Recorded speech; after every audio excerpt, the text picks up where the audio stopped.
Magandang tanghali po sa lahat. Gusto ko pong magbahagi sa inyo sa salita ng Panginoon. Sa Matthew chapter 10 verse 29 to 30. Sa pamagitan ng awit,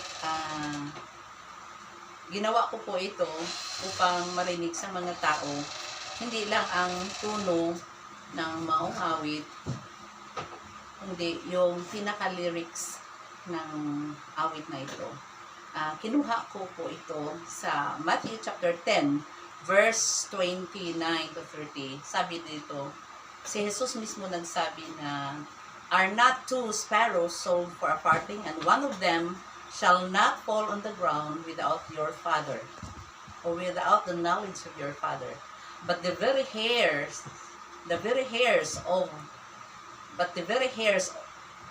are all numbered.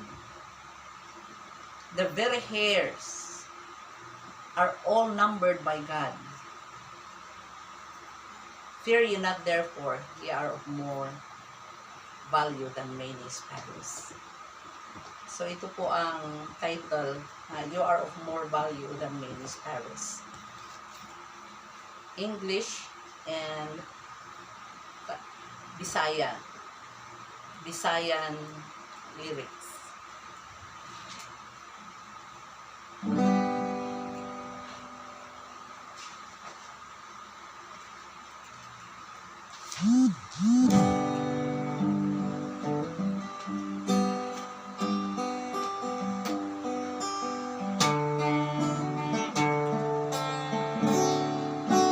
You have seen the sparrow when they're flying up high, and everything will cool as the days go by. Look at the birds, they don't need to sow or reap, for they don't worry about what to eat. For the Father really cares and feeds them. It is God who knows all things. You don't need to worry about anything, for you are far more valuable to Him. Are you really anxious all about your clothes? Can you not see the pretty flowers that He clothed?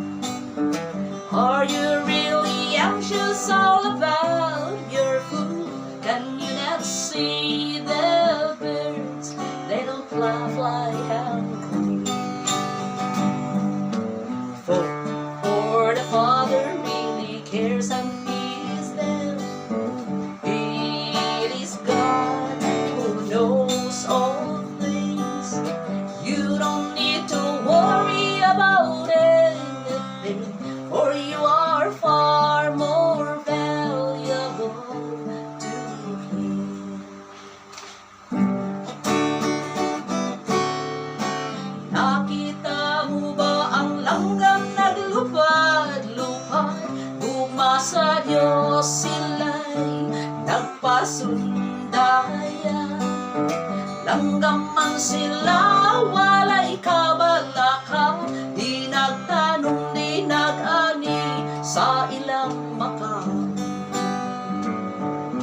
Kayang Diyos na atong amahan, siya gayon ang nag-atiman.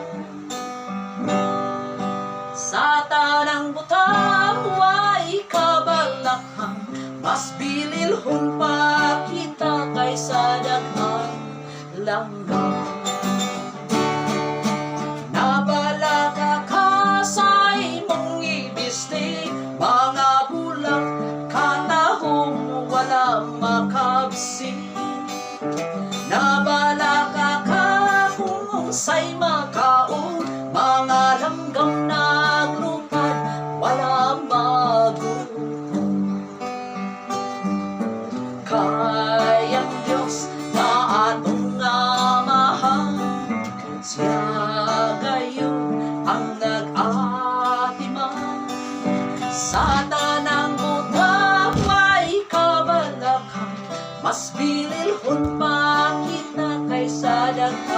lang ka. Oh, the Father really cares and feels them. It is God who knows all things. You don't need to worry about anything, for you are far more valuable to me.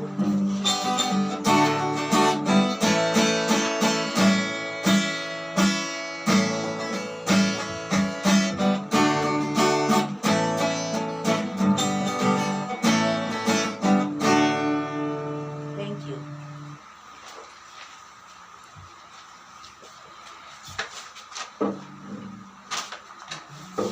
Okay, maraming salamat muli, Madam Rosero.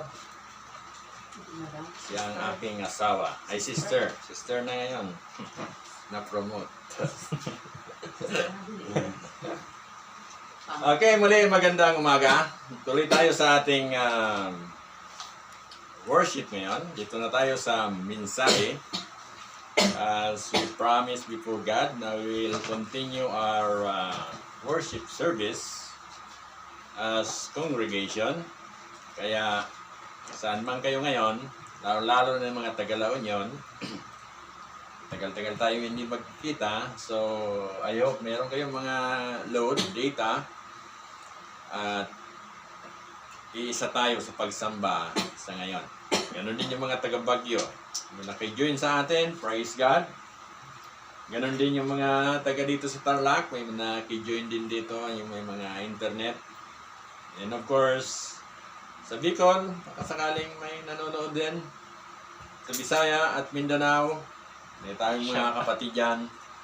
At kapatid natin sa Milwaukee, kapatid natin sa Canada, dami sila dyan. Hindi kayo makapunta sa church, dito na lang kayo mag-join. Kapatid natin sa Australia, sina Sister Ruth, Brother Toto, hope you are live with us. Hindi kayo makapunta sa church. Hanggang mayroong COVID, dito kami mag-live worship sa FB. Pero pasensyahan lang po kung medyo malabo ang ginagamit namin na camera ngayon. Medyo mahina yung kanyang memory. Kinakapos, hindi maganda yung camera. Yung cellphone ko rin, nasira yung camera. But anyway, nirecord ko rin sa cellphone ko, baka medyo malinaw ito. Kung malabo itong isa na to, i-upload namin ito mamaya dito sa isang cellphone. Hindi nga lang kaya pwede yung camera sa live sa aking cellphone. So, kaya muli, magandang umaga sa mga kapatid natin dyan sa La Union. Hindi ko na isa-isahin ang inyong mga pangalan sa aking pagbate. Dahil alam natin na tayo nagpupuri sa Panginoon. Ngayon, last Sunday, pinagpatuloy natin yung series of messages about the fruit of the Spirit. Faithfulness. Ngayon, I decided na talakayin tungkol sa pag-ibig. Love. Okay? Since nandito tayo ngayon sa panahon ng crisis, na tawag natin na COVID-19, maraming mga tao na babalisa, nag-aalala, at nag-aalala kung anong mangyayari sa future. Baka tuloy-tuloy yung COVID, wala nang supply ng pagkain. Huwag kayong mag-alala.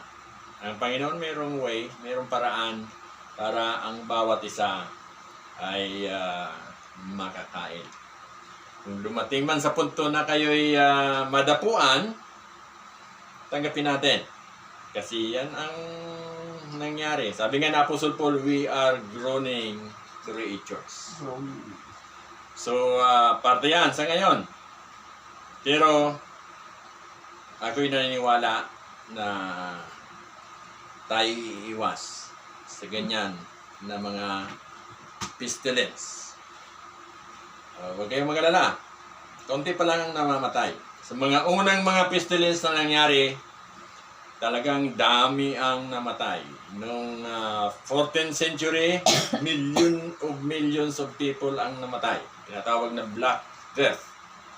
Yung 1918, after sa tapos yata ng World War II, ang dami rin ang namatay. Yung tinatawag na Spanish flu. Millions. Okay. Kung ang namatay daw sa World War II, mga 10 million yata ang namatay sa Spanish flu, more than 50 to 200 million. Ngayon, thousands pa lang namamatay. But, ganun pa man, ipanalangin natin ang ating mga kababayan na maging safe sa mga pangyayari ngayon. Kung meron man na magkataon na madapuan, panalangin natin na siya'y gumalik. Panalangin natin na gamitin siya ng Panginoon kahit na sa ganyang kalagayan. So, napakahalaga na muli balikan natin yung pag-ibig. Okay? Most probably ang iba sa atin, pag sinabing pag-ibig, sasabihin natin, alam ko na yon. Naranasan ko na yon. Kilala ko na kung sino si pag-ibig. Okay? Pag sinabing pag-ibig, lawak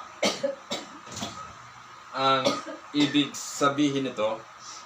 Depende sa tao kung paano niya inuunawa o iniintindi ang salitang pag-ibig. Pero sa atin mga mananampalataya, pag sinabing pag-ibig, alam natin kung ano yon, kasi meron tayong binabasihan, yung salita ng Panginoon. Palagi tayong bumabalik sa salita ng Panginoon para maintindihan natin kung ano nga ba yung pag-ibig, kasi itinuro naman yan sa Scriptures. Pinaliwanag naman yan sa Scriptures. Kung ang mundo ngayon ay iba yung pagkaintindi nila sa salitang pag-ibig, kung kayo may pag-ibig na nanggaling salita ng Panginoon, maunawaan nyo yung mga tao na yun. So, but basically, either mananampalataya ka man o hindi ka man mananampalataya, meron common things yung pag-uunawa tungkol sa pag-ibig. So, nung nag-research ako, tinignan ko muli yung ibig sabihin ng love o kaya pag-ibig. Sabi doon, love is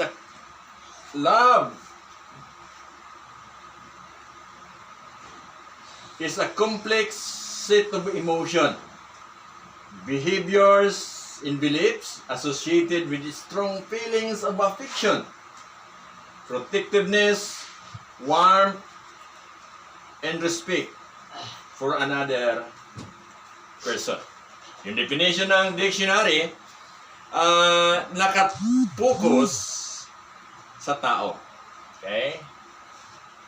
Complex of emotion, behavior, belief associated with strong feelings. Okay?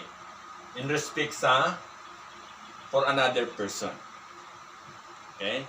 So, totoo po yun. Humanities believe in that definition. And I agree. Sa isang aspect ng pag-ibig, ganyan yan. So, sa pagpapatuloy natin, tingnan natin yung salitang love sa Greek words sa New Testament. Kasi, yun nga, sinabi ko kanina na iba't iba yung pag sinabing pag-ibig o kaya love, iba't iba yung pagkaintindi. Iba't iba ang ibig sabihin. Iba't iba ang application. Ngayon, bago tayo pupunta doon yung the fruit of the Spirit, kung paano tayo magkaroon noon, tingnan muna natin, balikan natin. Naniwala ko na karamihan sa atin, naririnig na ito, napagdaanan na ito, but gusto kong balikan natin for the sake of this topic about love. So, yung isang Greek word, agape, is high form of love. Charity, unconditional love. Yung pag-ibig na ito ay in relationship sa tao, at tao minsan mahirap. Pero in relationship sa God, dapat ito'y unconditional. At tinutukoy dito yung pag-ibig din ng Diyos sa mga tao. At dapat yung pag-ibig natin sa Diyos, dapat ganito rin, unconditional. The other one is philia, brotherly relationship, friendship. So, sa Biblia, maraming nabanggit tungkol sa pag-ibig na ganito. Friendship. So, secular word, halos parihas ang ibig sabihin. Another one, I don't know kung paano i-pronounce yan, storge, okay, storge, natural affection, protective, parent to children's relationship. Okay? Sa Biblia, makikita natin, sabi, mga magulang, mahalin ninyo ang iyong mga anak. Ganon din kayong mga anak, mahalin ninyo ang iyong mga magulang. So that's natural affection. Protective. Then, another one, eros. The romantic, passionate attraction. We have sexual love. Yun ay Greek word. So, ito'y nangyari sa sexual relationship between husband and wife. Okay? In the bounds of marriage. Kaya nga lang, yung romantic love na yon, minsan nangyari ito na abuso, nangyari outside marriage. Yan tinatawag natin na bawal na pag-ibig. Pwede natin masabing last love. Evil, lust desire. Okay? So, tawag doon eros. Ang tanong, ito may galing sa Panginoon? Yes. Kasi kirni tayo ng Panginoon with feeling. Na mayroong romantic and passionate feeling with regards to our relationship with husband and wife. Another one is philanthropy, okay, self-love. A healthy love that reimburses our self-esteem. So, naalala nyo, sinabi ng Panginoon na mahalin ninyo ang iyong neighbor, kagaya ng pag-ibig nyo sa inyong sarili. So, mahalaga na maintindihan mo na dapat marunong kang mag-alaga sa inyong sarili. Kasi yun ang basihan kung paano mo maipahayag yung pag-ibig mo sa inyong kapwa, sa iyong neighbor.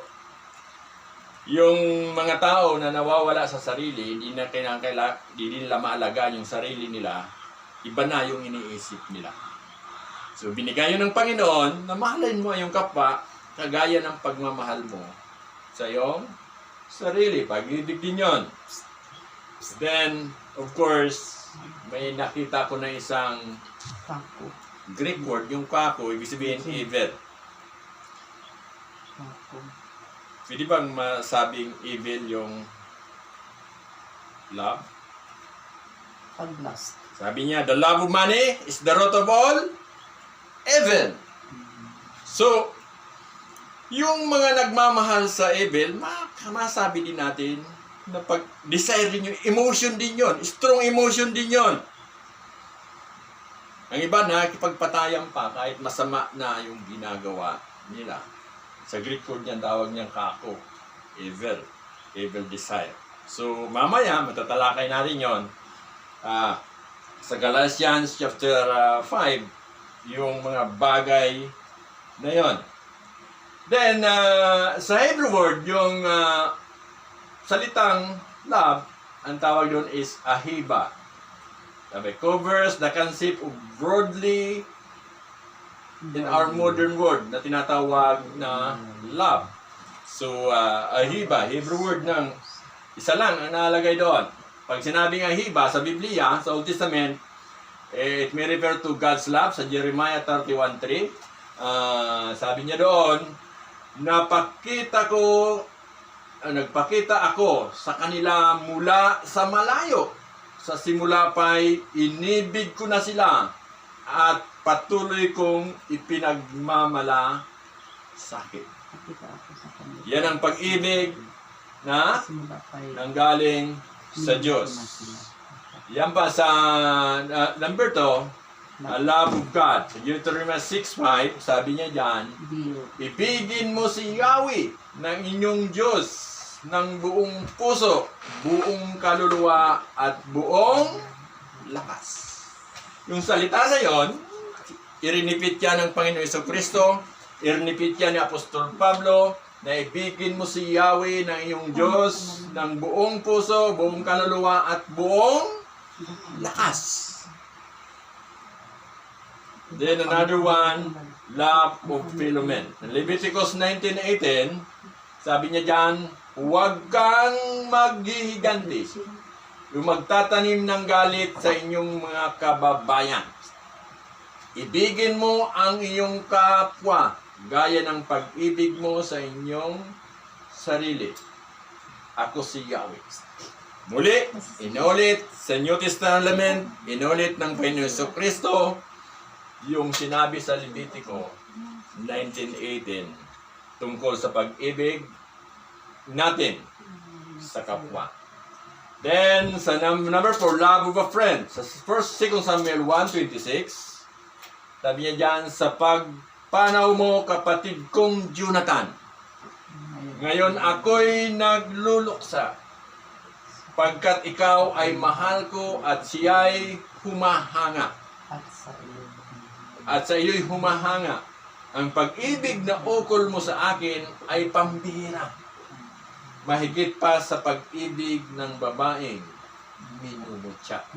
Ito yung sinabi ni David, yung friendly love na mayroon siya kay Jonathan. Nang pumanaw si Jonathan, yun ang sinabi ni David, na yung pag-ibig na yon mahigit pa sa pag-ibig ng babaeng minumutya. So, most probably, ang iba sa atin, mayroong mga iniibig, may mga iniirog.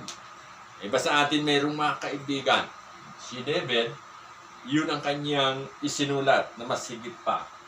Then, number 5, love of a girl. In Genesis 9:29-20, 7 taong naglingkod si Jacob upang mapasa kanya si Rachel. Ngunit iyon ay parang katumbas lamang ng ilang araw dahil sa laki ng kanyang pag-ibig dito. 7 taon? Naglingkod si Jacob para mapasa kanya si Rachel. Pero sabi niya, dahil sa pag-ibig, parang ilang araw lang. Hindi siya nabagot.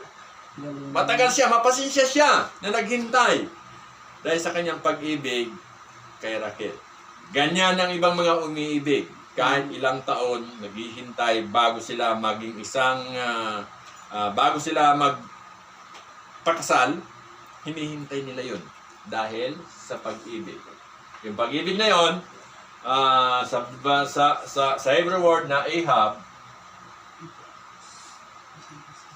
ay makikita natin sa buhay ni Jacob. Another one, sexual relationship. Sa Proverbs 7:18, sabi niya, halika at bigyan daan ang damdamin ng isa't isa. Ang magdamag ay ubusin sa paglasap ng ligaya. Yan ang sinabi sa Kawikaan, na ito'y matindi yung sexual relationship sa kanilang partner, na kung saan dito nawawala yung mga tao na hindi nila naiintindihan yung pag-ibig na yun. Dumarating sa punto na nagkakasala sila, hindi nila makontrol yung desire na yun. Dumarating sa punto na kahit bawal, nangyayari because of that deep desire, yung sexual relationship. Another one, the love of money. Ecclesiastes 5:19, sabi niya dyan, ito ang isang mabuting bagay na aking nakita. Nararapat lamang na kumain, uminom, at pakinabangan ng isang tao ang bunga ng kanyang pinagpaguran sa mundong ito. Sa maikling panahon, ibinigay sa kanya ng Diyos. Ito ang ating bahagi. Okay, so, Apostle Paul said, the love of money is the root of all evil. So, yan po. Ang number 8, love of vanity. Sa Psalm 48 verse 3, sabi niya dyan, dapat ninyong malamang itinalaga ni Yahweh ang matuwid. Kapag tumatawag ako sa Kanya, siya ay nakikinig. So, sa Old Testament, sa New Testament, nandoon yung salitang pag-ibig. Iba't iba ang application, depende doon sa kalagayan, depende doon sa situation. Although sa English, translate yan sa isang salita na love, pero sa Old Testament, iba depende doon sa kung saan ginagamit ang salitang pag-ibig. Ganon din sa New Testament. Ngayon,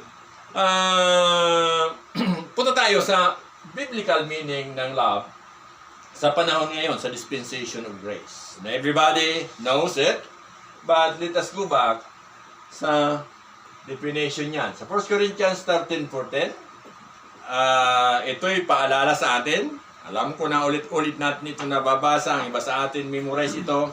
Ang iba sa atin binabasa, mini-memorize. Pero ang tanong, naiintindihan ba natin? Na-i-experiensyahan ba natin kung gaano katotoo yung pag-ibig na ito? O minsan nakakalimutan natin.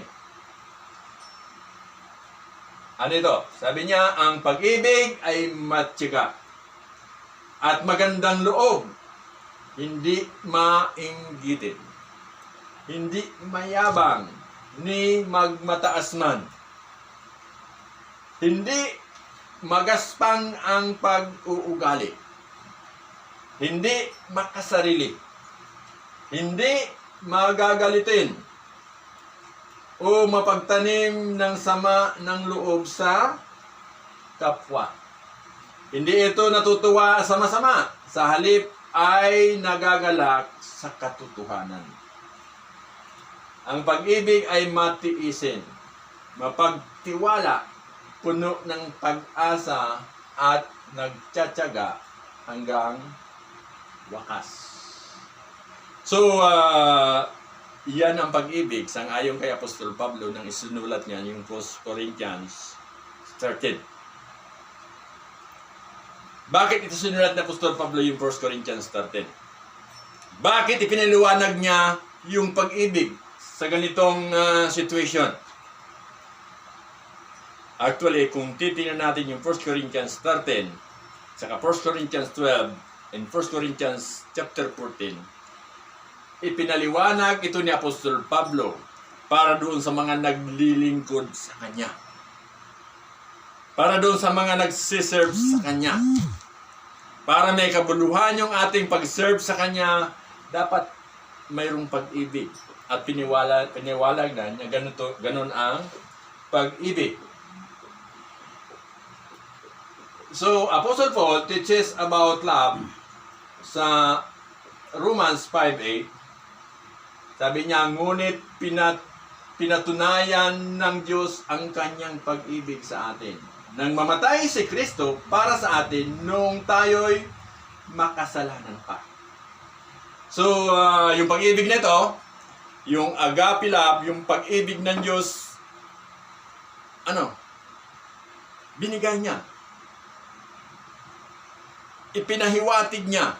Itinuro niya sa mga tao sa paanong paraan nang mamatay si Kristo sa cross para sa ating kasalanan. May mga tao na hindi nila maintindihan yung pag-ibig ng Diyos na ganito. May mga tao na hindi nila pinapaniwalaan ng Christianity dahil sa ganitong pag-ibig. Sabihin nila, mayroon bang Diyos na mamatay dahil sa kasalanan ng iba? Anong klaseng Diyos yun? So, hindi nila maintindihan ito. Pero pag ikaw ay isang mananampalataya, ito'y damdam mo. Ito'y nararamdaman mo. Yung pag-ibig ng Diyos. Yung sakit na dinanas niya sa cross. Para lang sa kasalanan mo. Kasalanan ng sanlibutan. Then, sa Romans 12:10, tawag natin na Philia love, sabi na Apostol Pablo, magmahalang kayo bilang magkakapatid. Pahalagahan ninyo ang iba ng higit sa pagpahalaga nila sa kanila. Ito yung encouragement ni Apostol Pablo. Yung pagmamahal sa kapatid, dapat bigyan natin ng halaga. Ay mga panahon na nakakalimutan natin. Hindi natin binibigyan ng importansya yung encouragement ni Apostol Pablo tungkol sa pag-ibig. Bigyan halaga yung ating mga kapatid. Kapatid man yan sa ating pisikal, kapatid man yan sa espiritual, bigyan natin ng halaga. Yan is third love sa Romans 13:10, ito ang sabi ni Apostol Pablo, ang umiibig ay hindi gumagawa ng masama kanino man. Kaya't ang pag-ibig at ang katuparan ng kautusan.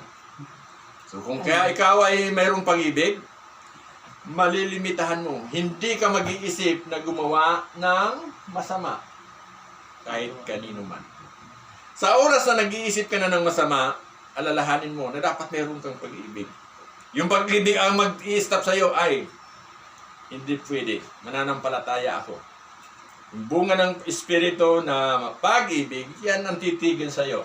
Na hindi ka mag-isip ng masama sa iba. Naririnig natin sa iba na sinasabi, pag mayroong kaaway, pag mayroong nakatunggali, sabi niya, lintik lang ang walang ganti. Ibig sabihin, kung ang lintik hindi makaganti, ako pwede makaganti. Kaya magtago ka na. So, hindi dapat yan. Maging katwiran ng mga mananampalataya. Sa unbeliever, nasa kanila yon. Then, yung agape, makita natin sa Romans 8:28, sabi niya, alam natin sa lahat ng bagay ay gumagawa ang Diyos para sa mabuti, kasama ang mga nagmamahal sa Kanya. Silang mga tinawag ayon sa Kanyang layunin. All things work together for good. Okay? May mga tao na hindi nila maintindihan. Pwede ba yun? Paano yun? Maging good na nangyayari na siya'y namatay, siya'y nagkasakit, siya'y ganito. Tapos sabihin mo, all things work together for good. Sa mga unbeliever, masama yun sa kanila. Masama ang loob nila. Pero pag isa kang mananampalataya, pag ikaw ay isang nagmamahal sa Diyos, dapat maintindihan mo yun. Na ang Panginoon mayroong plano sa bawat isa sa atin. Hindi ka dapat mag-isipan ng masama dahil nangyari yon, kasi ang Panginoon ang nakakaalam sa lahat. Tanggapin natin yun. Kaya Apostol Pablo, sinabi niya na in spite yung mga nangyari sa mga unang Kristiyano noon, na pinapahirapan, kinukulong, pinaparusahan dahil sa pagbabahagi nila ng salita ng Panginoon. Pero dahil sa pag-ibig, sabi ni Apostol Pablo, all things works together for good. Kaya kung meron man ngayon pestilence, masasabi natin yun. Paanong paraan? All things work together for good. Saka sabihin nyo, paano yun? For good ba yun? Na yung bang mga tao hindi na makagala, hindi na makapaggawa ng kanilang mga gawain, nakakulong na sa bahay, for good ba yun? I believe it's for good. Kasi, kung titingnan mo sa environment, sabi nga sa Metro Manila, wala nang pollution na makagaya noon. Kung titingnan mo sa mga mananampalataya, sila ngayon nagsasamba kahit na mga malayo sa isa't isa, sila ay nananalangin. Kung titingnan mo sa mga hindi mananampalataya, pumunta ka sa syudad ngayon, walang tao sa sugalan, walang tao sa sabungan, walang tao sa inuman, walang tao sa beer house, walang tao sa kayabangan, walang tao sa mga bagay na hindi nagbibigay papuri sa Panginoon. Pwede ba silang magsabong sa malayo? Hindi sila magsabong. So, putol muna. Amen. Pwede ba silang magsayawan sa kabaret? Wala nang Hindi. Pero yung mga mananampalataya ngayon nagkakaisa na nag-worship sa Panginoon kahit malayo sa isa't isa. So ako, nakikita ko yung positive side na ang nangyayari ngayon. Ito yung pamamaraan ng Diyos para i-remind yung mga tao sa kasalanan na nangyayari sa mundong ito. Ang pinaka-affected ngayon yung mga syudad na kung saan iba't ibang klaseng kasalanan ang nangyayari. Nandun na yung droga, nandun na yung drug addiction, nandun na yung human trafficking. Lahat na klase na nangyayari sa red light district, ngayon pansamantala. Tigil muna yon. Kaya kung meron man nagababagot sa ngayon, yung mga tao na hindi nakikilala ang Panginoon. Yung mga tao na sanay sa ganyan na pamumuhay. So, yung nangyari ngayon, kung noon hindi matigil-tigil yung drugs na tumapasok sa Pilipinas, Mapatigil ni God. ngayon, Amen. Thank kung you. tuloy-tuloy yung COVID, matitigil yon. Kasi Lord, salamat. yung pagpapadala galing sa ibang bansa, titigil yon. Salamat. Yung mga courier nagdadala sa mga drug addict, matitigil yon. Kasi may curfew. Ganyan ang nangyari sa mundo. Pag ikaw ay isang mananampalataya, makikita mo yung positive side na nangyayari sa ngayon. Na all things work together for good to those who love God. Amen. Maliban na lang na hindi mo mahal ang Panginoon, Yes. maliban na lang na hindi mo kilala ang Panginoon, Mabagot ka. ay ikaw ay nababagot, ay ikaw ay nalulungkot. So ang Panginoon, mayroong paraan. Dahil sa pag-ibig ng Diyos, dapat maunawaan natin yan. Sa sa Colossians 3:19, mga lalaki, mahalin ninyo ang iyong asawa at huwag kayong maging malupit sa kanila. Yung tinatawag na relationship between husband and wife. Hindi lang yung mga lalaki at sinabihan, kahit yung mga babae. Mahalin nyo ang iyong asawa na lalaki, sabi na Apostol Pablo sa Titus. So, yan ang instruction. Pag mayroong pag-ibig sa mag-asawa, niwala ko na walang hiwalayan dahil mayroong pag-ibig. Just imagine yung pag-ibig na sinabi sa 1 Corinthians 13, mapagtimpi, marunong umanawa, malalabanan natin. At ang pamilya ay sisigla, ang relationship ay sisigla dahil sa pag-ibig. Ngayon,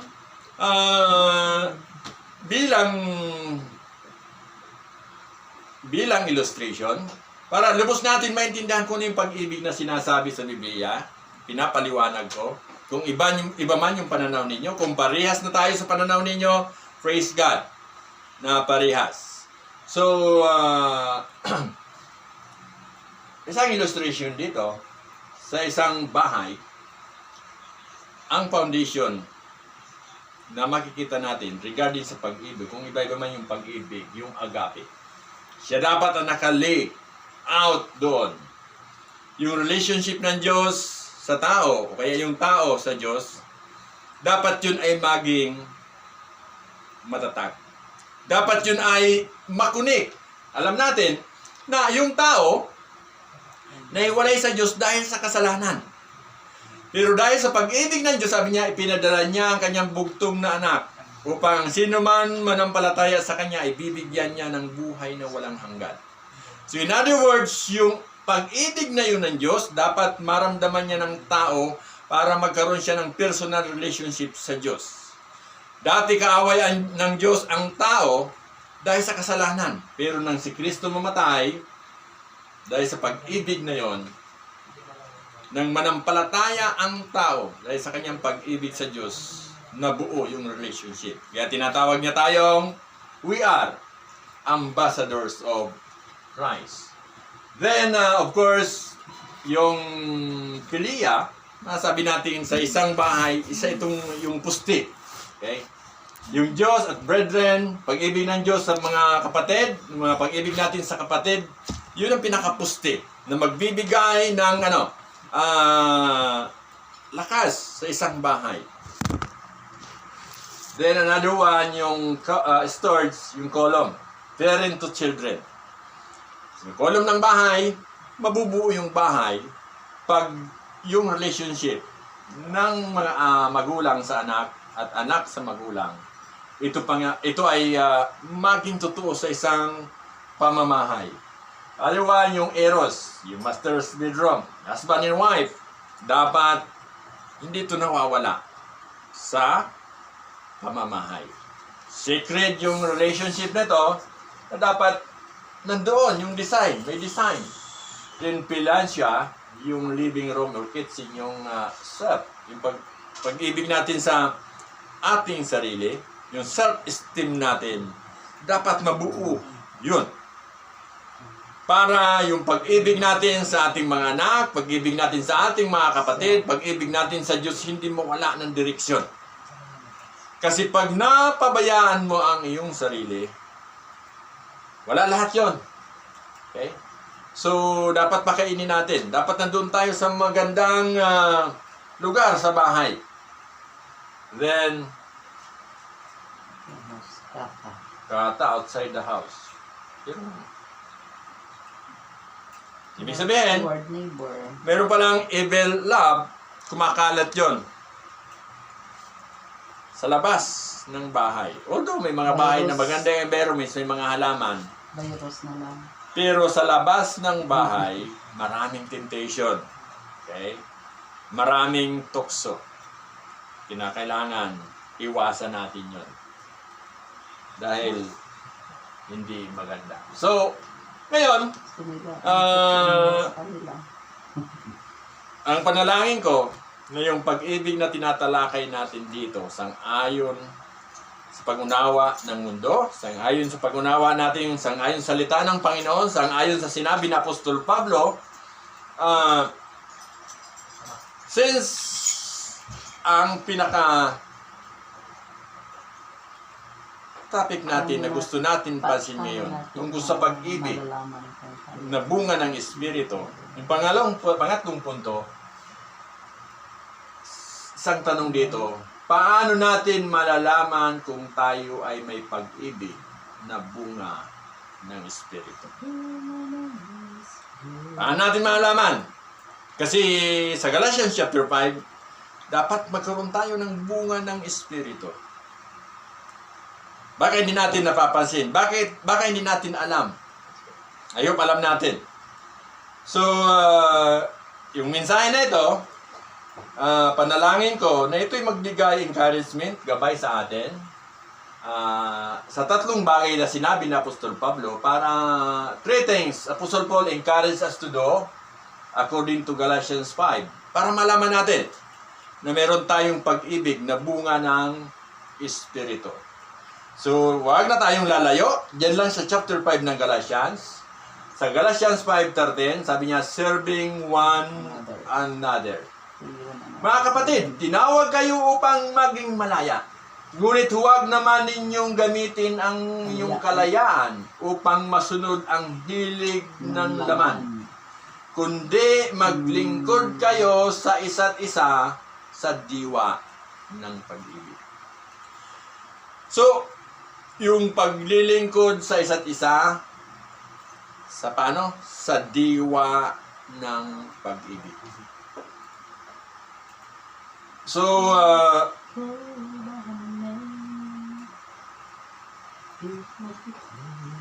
paano tayo naglilingkod sa diwa ng pag-ibig? Sa 1 Corinthians 13, kung balikan natin yon, ano ang sabi ni Apostol Pablo? Balikan natin. Ito ang dahilan kung bakit sinulat ni Apostol Pablo yung 1 Corinthians 13, sinabi niya kung ano ang pag-ibig. Tungkol ito sa paglilingkod. Tungkol ito sa kaloob. Sabi niya sa 1 Corinthians 13, though I speak with the tongues of men of an angels, but have not love, I have become sounding brass or clanging cymbals. And though I have gift of prophecy, and understand all the mysteries, in all knowledge, and though I have faith so that I could remove mountains, but have not love, I am nothing. And though I bestow all my goods to feed the poor, and though I give my body to be burned, but I have not love, it profits me nothing. Profits you not. Sabi na Apostol Pablo, kung kayo naglilingkod, dapat mayroong pag-ibig. Kung kayo may nagbibigay, dapat mayroong pag-ibig. Kung kayo nagsasalita ng salita ng Panginoon, dapat mayroong pag-ibig. Kasi kung walang pag-ibig, sabi nga ni Apostol Pablo, kahit ipasunog mo pa ang iyong katawan, pag walang pag-ibig, it is nothing. Kaya, ang basihan ng ating pag-serve sa Kanya, pag-serve sa ating kapwa, yung pag-ibig na bunga ng Espiritu. Sa 2 Corinthians, sabi ni Apostol Paulo, the love of Christ constraineth us. Okay? Para ano? Gumawa ng mga gawain. So, napakahalaga yung pag-ibig.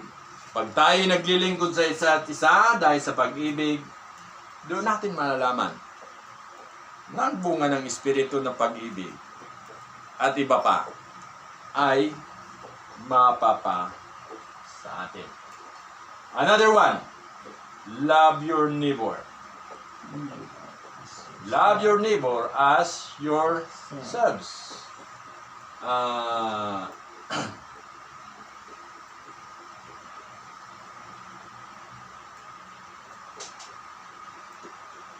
Sa Galatians 5:16, walking in the Spirit.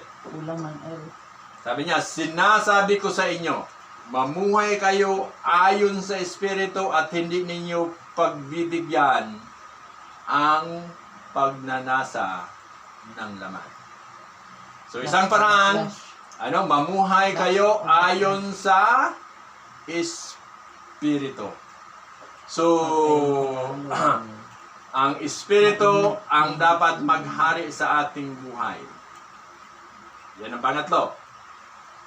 Maliban dun sa mamuhay, pangatlo, ang Espiritu ang dapat maghari sa ating buhay. Sabi niya, huwag kayong panalo, palaaway, inggitin. According sa Galatians 5:25, pag ang Espiritu ang naghahari sa atin, makikita natin na hindi natin magagawa, hindi dapat natin gawin yung mga hindi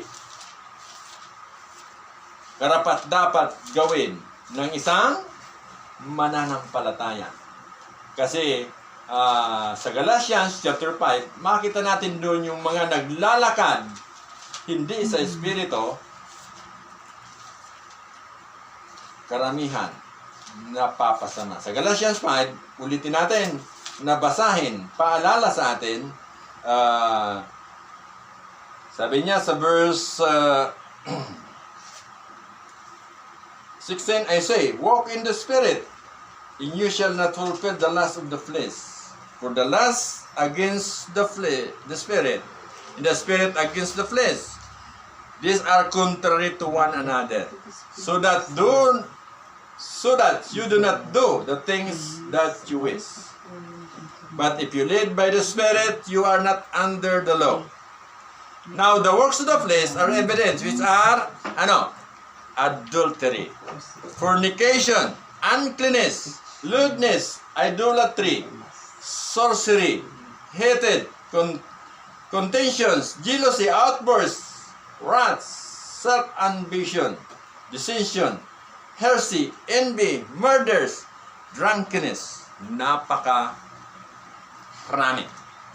So, yan ang palatandaan na pag ikaw ay hindi naglalakad sa Espiritu, malaman naglalakad ka sa flesh. Ang pinakahayagan doon yung drunkenness, hindi naman ako naglalasing. Yung adultery, hindi naman. Tapat naman ako sa aking asawa. Yung murders, hindi naman. Ayos lang ako doon. How about envy? Paminsan-minsan lang. Okay? Selfish ambition. Jealousy. Hindi naman ako nagigisilos. Sorcery, hindi. Katakot ako sa mga witchcraft. Idolatry. Hindi, wala na yun sa akin. Tinanggal ko na yung mga idol namin sa bahay. Pag-iinggit. Inggit. Linggit siya sa'yo. So, marami. Yan ang palatandaan na pagka'y namumuhay sa ganyan na mga bagay, you are walking in the flesh, malaman, yung fruit of the Spirit, wala sa'yo. But if you are walking in the Spirit, you are led by the Spirit, you are guided by the Spirit, then the fruit of the Spirit, which is love, bubunga yun sa'yo. Hindi lang love. At iba pang fruit of the Spirit, patience, long-suffering, Pinakaunang ito. faithfulness, at iba pa ng mga bunga ng Espiritu. Ngayon,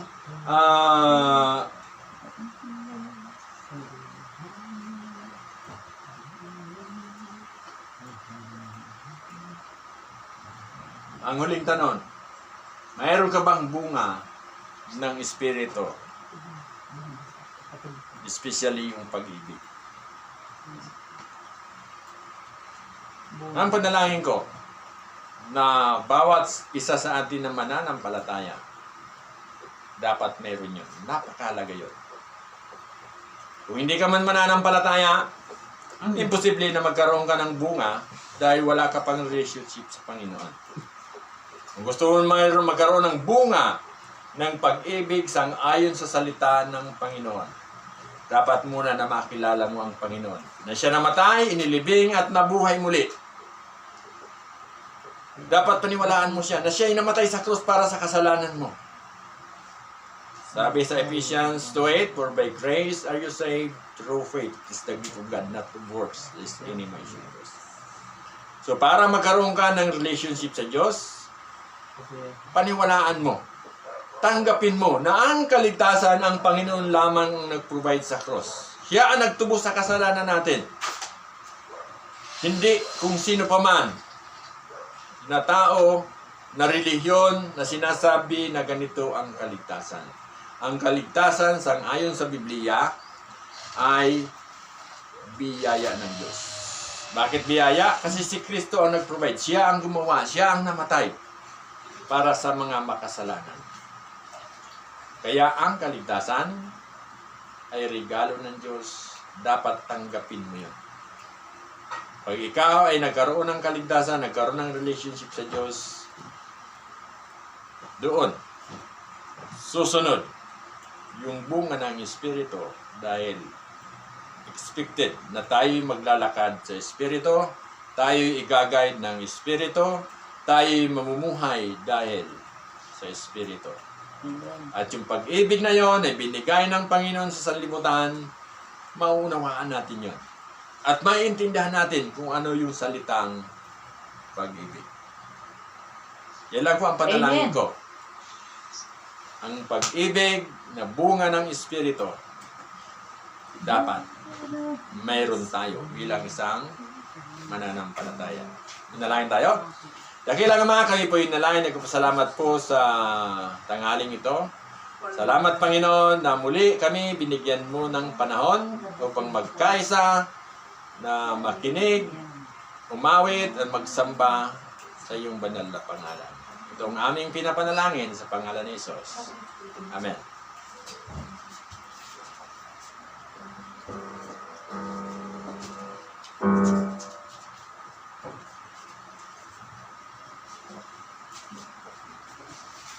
Tatapusin natin ang worship service na ito sa pamamagitan ng kanta na Love Lifted Me sa Tagalog.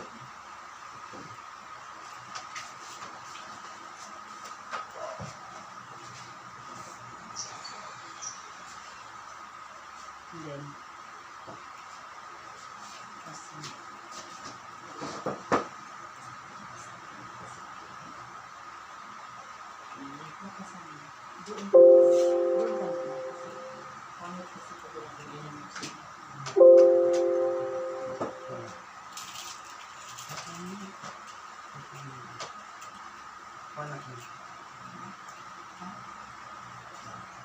Ano papatayin mo?